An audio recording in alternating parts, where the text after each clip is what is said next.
asalaamaaleykum wa rahmatullah mbokk yi lii nag liñ ci jublu mooy dañuy bëgg ñi nga xam ne yàlla daa dogal xëy na seenum jàng soriwul wala ñuy jàng alquran ci bu ñuy julli te di yàq ay baat ak yooyu ñu bëgg cee liggéeyal yàlla suñ kent lay kàttan ñu jàngal leen yenn quelque saar yoo xamante si ni xëy na bu ñuy julli dinañ ko mën di tare bu baax.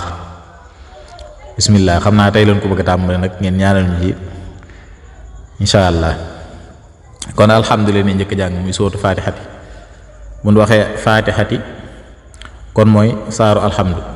bismillah alhamdu lillahi rabbil alamin arrahmanir rahim maliki yawmiddin iyyaka na'budu wa iyyaka nasta'in ihdinas siratal mustaqim siratal lazina an'amta alayhim ghayril maghdubi alayhim waladdallin.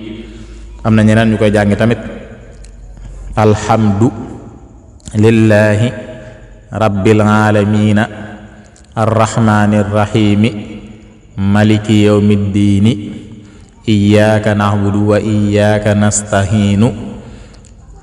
waaw maliki yawmiddini googu tamit am nañu riwaaya bu koy jànge maliki muy riwaaya xaf dinañ ko jànge maliki yawmiddini iyyaka na'budu wa iyyaka nasta'inu ihdinas siratal mustaqima siratal lazina an'amta ndax day am ñoo xam danaa alhamta an'amta alayhim ghayril maghdubi alayhim waladdallina.